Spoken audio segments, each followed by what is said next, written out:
He slapped me hard, the sound filling the room, then yanked my hair and slammed my head against the wall.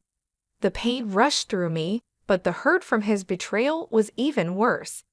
I had just given birth to our daughter, and instead of happiness, his face was full of anger. "I wanted a son," he hissed, and his words hurt more than the slap. The man who once loved me now looked at me with pure rage. I couldn't understand how things had gotten so bad. Just hours ago, I had held our daughter, Sophia, in my arms for the first time, her tiny face full of innocence and hope. I had imagined that she would bring us closer, bind us as a family, but Matthew had barely looked at her. His first words had been, "You failed me, Samantha." It was as if he couldn't bear the sight of the child we had created together because she wasn't a son. I could feel my vision blur as tears welled up, not from the physical pain, but from the heart-wrenching realization that the man I loved, the father of my child, had become a monster. I wanted to scream, but no words came out. All I could think about was how quickly everything had spiraled out of control. My name is Samantha, and this is the story of how my life shattered and how I rebuilt it. One filled with betrayal, heartbreak, and ultimately the strength to rise again. It all began in Seattle, where I first met Matthew Jameson when we were in high school. He was quiet, always working on his computer in the library, but there was something about him that intrigued me. He seemed so focused, so different from the other boys who were all about sports or parties. I remember watching him from across the room, wondering what went on in his mind as he typed away. One day, after weeks of building up the courage, I finally approached him. "Hey Matthew, do you have a minute?" I asked, my heart pounding so loud I was sure he could hear it. He looked up from his computer, surprised, his eyes narrowing slightly in confusion before softening. Sure," he replied, his voice quiet but friendly. From that moment, we were inseparable. Matthew became my high school sweetheart, the boy who made me believe in forever. We spent endless hours together, talking about everything and nothing. We had dreams, big dreams. He wanted to work in tech, and I had aspirations of making it in marketing. We made plans, whispered promises under the stars, and shared our first kiss at prom. It felt like a fairy tale, like nothing could ever break us apart. By the time we graduated, I was convinced we were destined to be together. We married when I was 23, filled with hope and excitement. I had just started my career as a marketing consultant, while Matthew worked as an aide technician. Life seemed perfect, especially when we found out I was pregnant. I thought our love was strong enough to weather anything, but I was wrong. The early days of motherhood were blissful. I remember holding Sophia in my arms, her soft breaths filling the quiet of the room. I would watch Matthew as he held her too, though not as often as I had hoped. The joy I saw on his face when he first held her seemed to fade quickly, replaced by a distance that grew wider with each passing day. But everything changed after Sophia was born. Matthew began coming home late from work, sometimes not coming home at all. I would sit on the couch, my heart pounding with worry, waiting to hear the creak of the front door, hoping for some kind of explanation that would ease the knot of anxiety twisting in my stomach. "Where have you been?" I would ask, trying to keep my voice steady, not wanting to accuse him outright, though deep down I feared the worst. "Just work, Samantha," he would reply, brushing past me without even meeting my eyes. "You know how it is." But I didn't know. What I did know was that things were falling apart. I felt like I was losing him, and with each passing day, the Matthew I had fallen in love with seemed further and further out of reach. The breaking point came one evening during another argument. The house was quiet except for the sound of the clock ticking in the background, a reminder of how late it had gotten. I had waited up for Matthew again, and when he finally came through the door, it was clear something was wrong. He was agitated, barely able to meet my eyes. I had asked him, once again, where he had been. "This isn't just about work, Matthew. What's going on?" I demanded, frustration bubbling inside me. I was exhausted, emotionally and physically, and I couldn't take the distance between us any longer. He snapped, his voice sharp and cutting. I'm doing my best. Maybe if you weren't so needy all the time, I wouldn't have to stay out. His words were like a slap in the face, but what came next was worse. In a blur of anger, Matthew lunged at me. His hands gripped my neck, pushing me down to the floor with a force that knocked the wind out of me. I was stunned, staring up at him in disbelief. The man I had married, the man I had built a life with, was now a stranger. I could barely recognize him through the haze of my shock and fear. For a moment, everything stood still. It was as though time had slowed down, the only sound my heartbeat pounding in my ears. He didn't just hurt me physically. It was as though he had crushed my spirit, my hope that things could ever go back to the way they were. I stayed on the floor, frozen, while he stormed out of the house. He didn't come back for days. I didn't call him. I couldn't. I didn't know what to say or how to process what had happened. But deep down, I knew that things would never be the same. Then came the betrayal that shattered what little hope I had left. It had been weeks since the incident, and Matthew's absence had become a constant ache in my heart. I tried to hold myself together for Sophia's sake, but the loneliness gnawed at me, leaving me feeling empty and lost. One evening, as I scrolled through my phone, hoping for some distraction from the silence of the house, I saw something that made my heart stop. A photo of Matthew, smiling and carefree, but he wasn't alone. Standing beside him, laughing on a beach, was Rachel, my younger sister. At first, I thought it was a mistake. Maybe it was an old photo, a memory from before everything had gone so wrong. But as I clicked through the images, the truth became undeniable. There they were, in photo after photo, looking like the perfect couple. My stomach turned as I realized what had been happening right under my nose. Rachel, who had always been the free spirit, the one who never took life seriously, had somehow become a part of this nightmare. She was supposed to be my sister, my confidant, the one person I could trust, but she had betrayed me in the worst way possible. I stared at the screen, numb. How long had this been going on? Had they been seeing each other while Matthew and I were still trying to hold our marriage together? How could they do this to me, to Sophia? I called my parents that night, my hands shaking as I dialed their number. When my mother answered, her voice warm and familiar, I couldn't hold back the tears any longer. Mom, Rachel, she's with Matthew. They've been seeing each other. There was a long pause on the other end of the line, and when my mother finally spoke, her voice was filled with shock and disappointment. Samantha, hi, I don't know what to say. I'm so sorry. We'll help however we can. But no words of comfort could ease the pain of that betrayal. I felt like my entire world had collapsed in on itself. Not only had I lost my husband, but I had also lost my sister. It was a double betrayal, one that left me feeling more alone than I had ever felt before.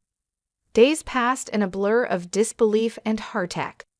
I tried to focus on Sophia, to give her the love and attention she deserved, but it was hard. Every time I thought about what Matthew and Rachel had done, the anger and hurt bubbled up again, threatening to overwhelm me. Then, as if things couldn't get worse, I discovered that they had been draining money from our joint account, my money. They had been using it to fund their new lavish lifestyle, leaving me with nothing but unpaid bills and an empty bank account. It was as if they had taken everything from me, my trust, my family, and now my financial security. In one of the darkest moments of my life, a familiar face walked through the door, Mr. Jameson, Matthew's father.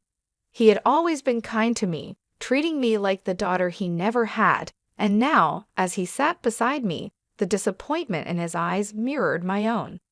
I'm deeply sorry for what Matthew has done, Samantha, he said quietly, his voice filled with regret. I had no idea things had gotten this bad. I want to help you. I've set aside $200,000 for Sophia's future. Please, take it. Tears welled up in my eyes, but I shook my head. I can't take charity. I need to stand on my own. This isn't charity, he insisted. It's for Sophia, and I want to help you rebuild. You're strong, Samantha, stronger than you realize. Let's turn this around. You've always had an eye for design. Why not open your own home decor boutique? Use this money to create something for yourself and for Sophia. You deserve that. His words sparked something inside me, something that had been buried under the weight of betrayal and heartache. For so long, I had felt powerless, trapped in the chaos that Matthew and Rachel had created. But now I saw a way out, a chance to rebuild, to reclaim control of my life. With Mr. Jameson's encouragement, I decided to take the leap. The thought of starting a business, a home decor boutique, gave me something to focus on, something positive to channel my energy into. I used the money to rent a small storefront in a bustling part of Seattle. Over the next few months, I threw myself into making graceful designs a reality. Every detail mattered: the way the furniture was arranged, the colors of the walls, the lighting that would make the space feel warm and inviting. I wanted the boutique to be a place of beauty and comfort, a reflection of what I hoped to create in my own life. I worked long hours, sometimes late into the night after putting Sophia to bed. It was exhausting, but it was also the most alive I had felt in months. As I sketched designs and arranged displays, I could feel the pieces of my broken life slowly coming back together. This was more than just a business. It was my way of taking control of my future, a future that didn't include Matthew or Rachel. The day of the grand opening arrived, and I stood outside the boutique, my heart pounding with both excitement and nerves. The space looked perfect, filled with elegant furniture, hand-picked home decor items, and carefully curated displays. I had put everything I had into making this place special, and now it was time to see if it would succeed. Mr. Jameson, ever the supportive partner, stood beside me, his presence a source of strength. He had been there every step of the way, offering advice, encouragement, and even helping with some of the manual labor when things got overwhelming. "You've done it, Samantha," he said, his voice filled with pride. "This place is going to thrive." "Thank you," I replied, feeling a warmth spread through me. I knew I couldn't have done it without him. He had believed in me when I wasn't sure I believed in myself. As the doors opened, customers began to trickle in, admiring the displays and browsing through the selection. I greeted each one with a smile, sharing my passion for design and helping them find the perfect pieces for their homes. The excitement in the air was contagious, and for the first time in a long while, I felt hopeful. Graceful Designs was off to a promising start, and I could see a future where I didn't have to rely on anyone but myself. But just as I was beginning to heal, the past came crashing back. It started with messages from Rachel, mocking, taunting, as if she couldn't stand the idea of me moving on without them. She sent photos of her and Matthew in exotic locations: beaches, luxury resorts, fancy restaurants. Each message was like a knife to my heart, reopening old wounds that had barely begun to heal. "You're really going to let this little shop keep you busy?" One of her messages read, "You should come visit us. Life is amazing here." I tried to ignore it, but the anger and hurt boiled inside me. How could she be so cruel? She had taken everything from me, my husband, my money, and my trust. And now, she couldn't even let me have this one thing, this new life I was trying to build for myself and Sophia. One evening, after yet another message from Rachel, I broke down. I called Mr. Jameson, my voice shaking as I tried to explain how much this was hurting me. I thought I was moving on, I confessed, tears streaming down my face. But every time Rachel contacts me, it's like I'm being pulled back into the same nightmare. I don't know how to make it stop. Mr. Jameson listened quietly, his calm presence grounding me. "Samantha," he said softly, "you've come so far. You can't let them continue to have this power over you. It's time to take control." His words hit me hard, and I knew he was right. I couldn't keep letting Rachel and Matthew dictate my emotions. I had worked too hard to build this new life, and I wasn't going to let them ruin it. But I needed closure. I needed to confront them once and for all. Mr. Jameson had an idea. What if we use their greed against them, he suggested. They've shown their true colors. Money is what they care about most. We can spread a rumor, make them think you're about to receive a large inheritance. It would draw them back here, and then you can confront them on your terms. At first, the idea seemed too far-fetched, but the more I thought about it, the more it made sense. Greed had always been their weakness, and if I could use that to bring them back to me, I could finally get the closure I so desperately needed. We put the plan into action, spreading rumors through mutual acquaintances about a large inheritance I was supposedly set to receive. We knew it wouldn't take long for the news to reach Matthew and Rachel, and we were right. Within weeks, they were back in Seattle, drawn by the promise of easy money. They walked into graceful designs, their smug expressions barely hidden behind fake smiles. It was almost surreal, seeing them standing there together. Matthew, the man I had once loved, and Rachel, the sister who had betrayed me. They looked like they were living the perfect life, but I knew better. I could see the cracks beneath the surface, the desperation in their eyes. "Samantha," Matthew said casually, as if nothing had happened between us. "It's been a while. We heard about this big inheritance. Care to share the details?" I forced myself to smile, keeping my composure. "Actually," I replied, my voice steady, "I think you'll find out soon enough." As we sat down at a small table in the boutique, I could feel the tension in the air. They were eager, greedy for the money they thought was coming their way. But what they didn't realize was that this meeting wasn't about them. It was about me taking back control of my life. As I sat across from Matthew and Rachel, I could feel the weight of everything that had happened bearing down on me. The betrayal, the lies, the pain they had caused. But I kept my composure.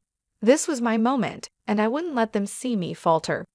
"I know what you've both done," I began, my voice calm but firm. "You stole from me, you lied, you betrayed me.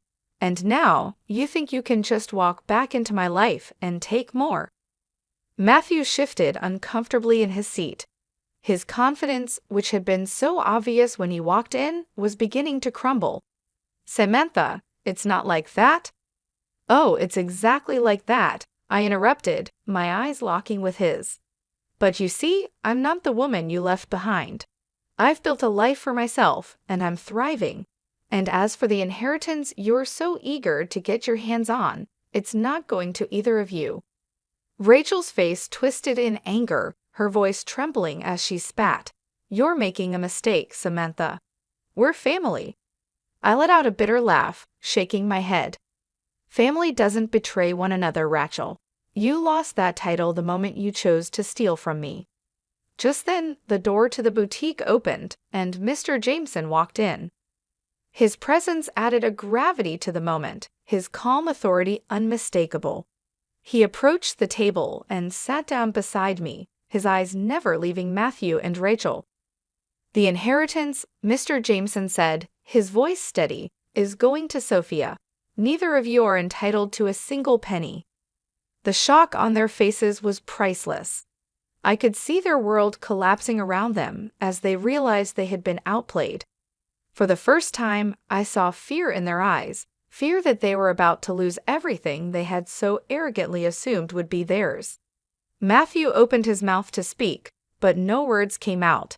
His usual smugness had vanished, replaced by a desperation I hadn't seen before. Rachel, too, was at a loss for words, her earlier bravado crumbling as the reality of the situation sank in. As they stormed out of the boutique, defeated, I felt a wave of relief wash over me. I had taken back my power, and it felt liberating. I had reclaimed control over my life and my future, and there was nothing they could do to take that away from me. Weeks passed, and Graceful Designs continued to thrive. The boutique had become a beloved part of the community, with customers returning week after week to browse the carefully curated collections I had put together. Each day, I grew more confident in myself and the life I was building for Sophia and me. But despite the success of the boutique, the memories of Matthew and Rachel still lingered. I couldn't forget the way they had torn my life apart, and I knew that I wouldn't find true closure until they faced the consequences of their actions. Then, one morning, I received a notice from the court. It was time for the legal proceedings against Matthew. Not only had he betrayed me financially, but he had also physically assaulted me, and now justice was finally within reach. The courtroom was filled with tension as Matthew stood before the judge. I sat quietly in the gallery, my hands clasped together in my lap, listening as the charges against him were read out: domestic violence and theft. The weight of his actions was clear for everyone to see. There was no hiding from the truth now. As I testified about the night he struck me, describing the moment he slapped me and slammed my head against the wall, the courtroom fell silent. It was difficult to relive those memories, to speak about the violence and betrayal that had nearly destroyed me.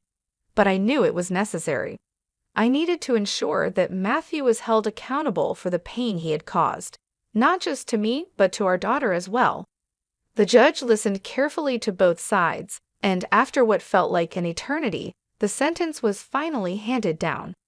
Matthew was sentenced to 5 years in prison for the physical assault and domestic violence. His face remained emotionless as the verdict was read, but I could feel the weight lift off my shoulders. This was justice. This was the closure I had been waiting for. But that wasn't all. In addition to the prison sentence, Matthew was also ordered to pay a $50,000 fine for the pain and suffering he had caused. This financial penalty was a small price for him to pay considering the damage he had done, but it was a reminder that actions have consequences. Furthermore, the court mandated that Matthew repay the money he had stolen from our joint account, ensuring that Sophia's future would be financially secure. As the gavel struck, signaling the end of the trial, I felt an overwhelming sense of relief. Matthew had finally been held accountable for his actions, both physically and financially. He was led out of the courtroom in handcuffs, and for the first time in a long time, I felt like I could breathe again. I had won. I had taken back control of my life, and nothing Matthew or Rachel did could change that. In the weeks that followed, Graceful Designs continued to flourish. The boutique had become more than just a business. It was a symbol of my strength, of everything I had overcome. Customers flocked to the shop, and soon I began expanding, bringing in more exclusive designs and even hosting workshops on interior decorating. But it wasn't just the success of the boutique that made me feel whole again. It was the little moments, watching Sophia take her first steps, hearing her laugh as we played in the park, knowing that I had built a life for us, free from the toxic influence of Matthew and Rachel. Mr. Jameson remained a constant presence in our lives, offering support and guidance whenever I needed it. He had been there from the beginning, helping me rebuild after everything had fallen apart, and I knew I could always count on him. As time passed, the memories of Matthew and Rachel faded into the background, replaced by a sense of peace and fulfillment. I no longer felt the need to look over my shoulder, wondering if they would try to worm their way back into my life. They were gone, and I was free. One evening, as I stood in the boutique, watching the sunset over Seattle, I realized how far I had come. I wasn't the same woman who had been broken by betrayal and heartache. I had rebuilt my life from the ground up, and I was stronger than ever before. As I closed the door to the shop and locked it for the night, I knew that this was just the beginning. I had reclaimed my life, my happiness, and my future, and no matter what challenges lay ahead, I was ready to face them with strength and courage. Thank you for listening to Samantha's journey of betrayal, strength, and justice. If you were inspired by her story, don't forget to hit the like button and share your thoughts in the comments below. For more stories of resilience and empowerment, make sure to subscribe to our channel and turn on notifications so you never miss an update. Remember, Your support helps us continue to bring powerful stories like this one to life. Stay tuned, and we'll see you in the next video.